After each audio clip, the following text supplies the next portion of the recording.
I mean, first of all, I'm really pleased to be with you. I've been wanting to come to Bulgaria for 15 years. I met Kapka that long ago, but it's taken this long to come here.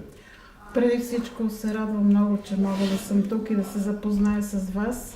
Аз познавам Капка повече от 15 години, но ми трябваше доста време, докато се осъществи мечтата ми да дойда в България. For those people who might not know about me, I've got a bit of a history of living independently for 30 years, because I myself also lived in an institution in the UK, because at that time I never had any choice.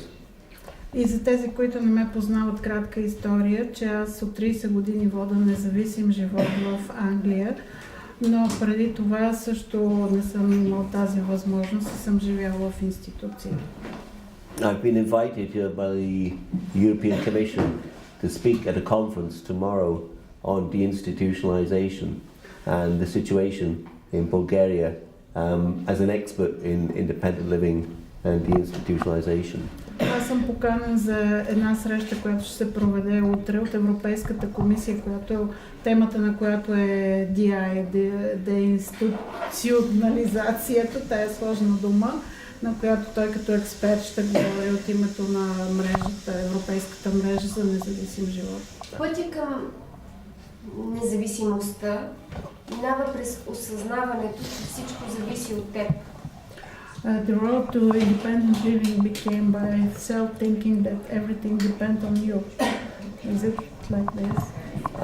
I'm not quite sure. Процесът, че нещо зависи от тебе, е важен, но е много труден. Yeah, my experience, I think, is very different from what I heard from Lucy earlier.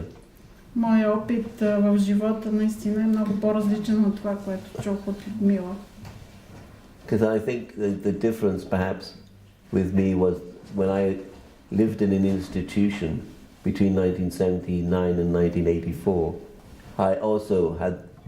I was lucky to have other, because I was a young disabled person then, to have other young disabled people who also felt the same as me and realized that they did not want to stay in the same institution as well.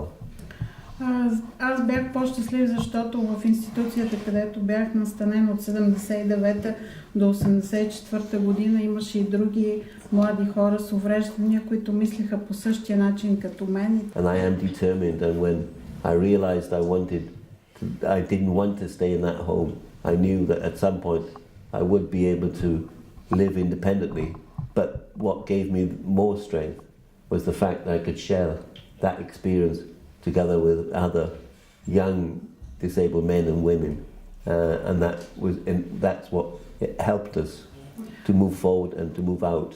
Защото да, наистина аз съм твърдо убеден в моето желание да живея независим живот и съм силен, но това, че имах и други хора, които мислеха като мене, ми направи още по-силен и ни помогна на всичките да решим да излеземе от институцията. But it wasn't easy, because at that time the social policy of the country was that people lived in institutions.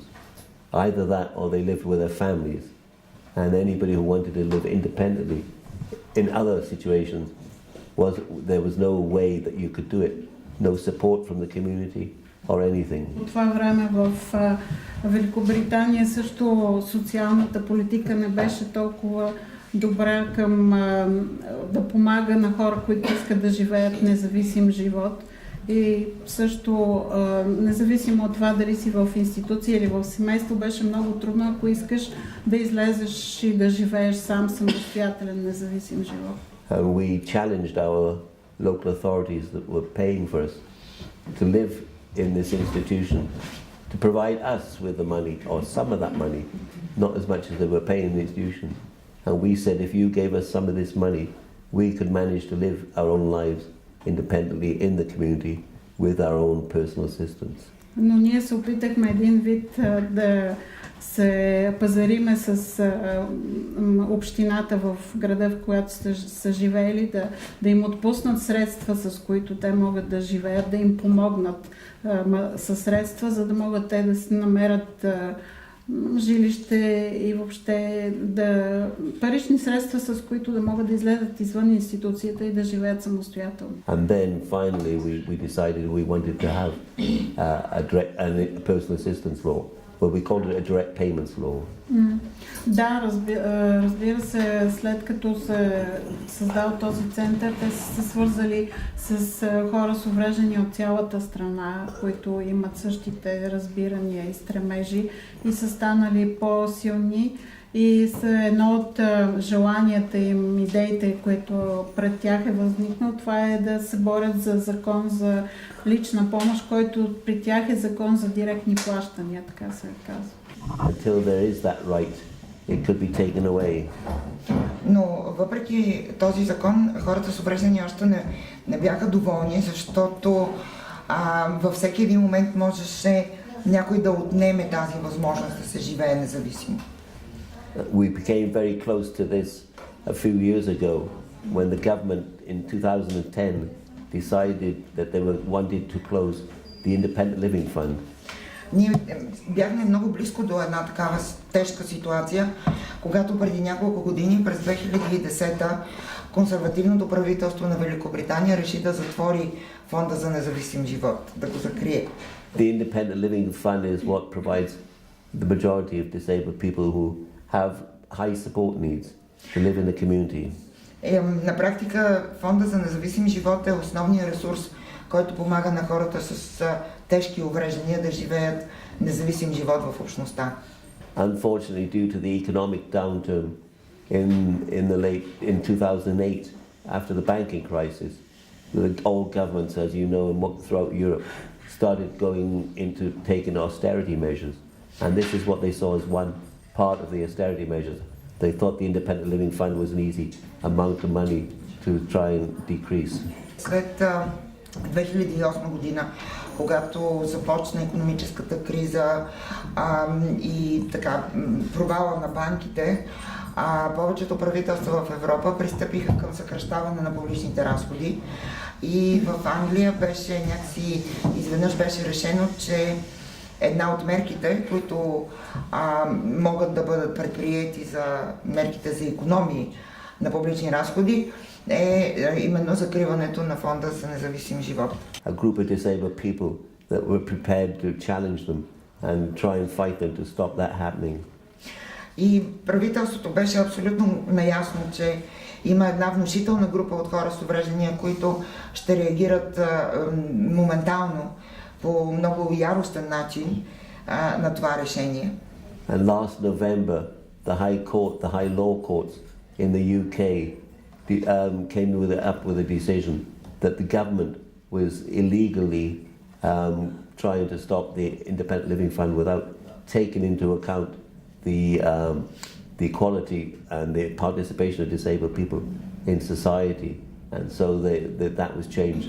And now they can no longer close the Independent Living Fund. И действително през ноември миналата година излезе едно решение на Върховния съд на Великобритания, с което се обявяват действията на правителството за закриване на фонда за незаконни, тъй като правителството не изпълнява задължението си да осигури качествен живот и участие на хората с увреждания в живота на обществото.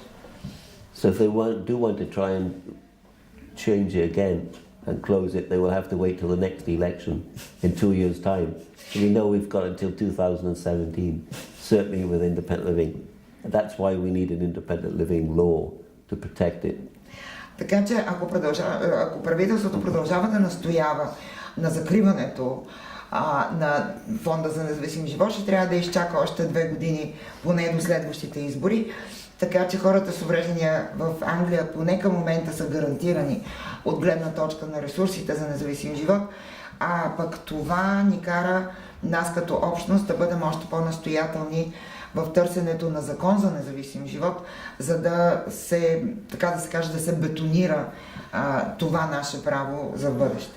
But hopefully by that point we'll have a change of government anyway. What? But hopefully we'll have a change of government Но anyway. да се надяваме, че така или иначе правителството ще се смени в Англия. Хората с увреждания как гласуват в Великобритания? How do they vote? Да, Just like everybody else. Like everybody else. както всички They go to останали. voting stations and they're all made accessible. All polling stations have to be accessible. Ходят в изборни секции, които са абсолютно достъпни. But people have a choice of a postal vote if they want. Но също така в Англия има и пощенско, т.е. гласуване по почтата. И хората могат да избират, но това се отнася не само до хората с увреждания, до всички гласоподаватели. Да. Тоест, хората с увреждания гласуват. In other words, disabled people do vote. Oh yes, Да. very Те much. са електорална сила. So they are actually voting power. Oh yeah. They have a voting power. Yeah. Well, don't they hear? They don't hear. No. А тук не сме чак толкова електорална сила.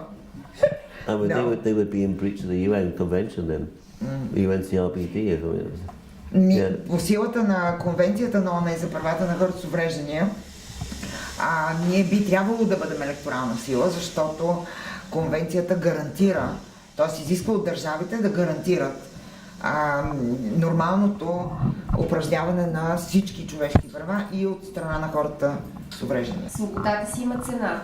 You said something very important, that freedom comes with a cost.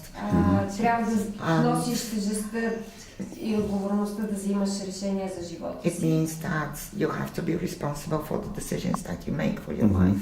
И да управляваш живота And си. to manage your Кой си life. от него? and that's the importance of peer support, of learning through others. I've learned some of the best skills in my life through my other fellow disabled friends for the last 30 years.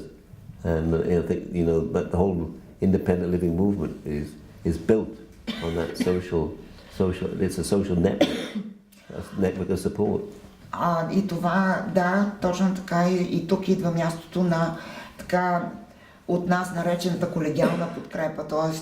ученето от други хора с увреждания, които са минали преди това по този път. И аз самия страшно много съм се научил, на страшно много неща съм се научил от хора с увреждания, не само в Великобритания, и принципно върху тази колегиална подкрепа се изгражда и цялата философия и възможност да се живее независимо, въпреки уврежданията. And I would far more prefer to manage my own life than have an agency manage my life for me, which some disabled people do, prefer to have an agency providing their assistance for them. But I want to, employ my own system so I know exactly who they are. И принципно аз самия предпочитам сам да управлявам личната си помощ, а не да използвам услугите на агенции, защото има такива агенции, които предлагат услугата лична помощ и предлагат асистенти, предлагат този тип услуга, но аз лично предпочитам сам да управлявам личната си помощ, сам да си избирам асистентите, за да знам кой ще бъде до мен. Но и знаете какво искате да правите. But actually you know what you want to do. Well, within certain, as much as anybody else does. Да, в някакви граници, горе-долу толкова, колкото всеки друг знае какво иска да прави. Да.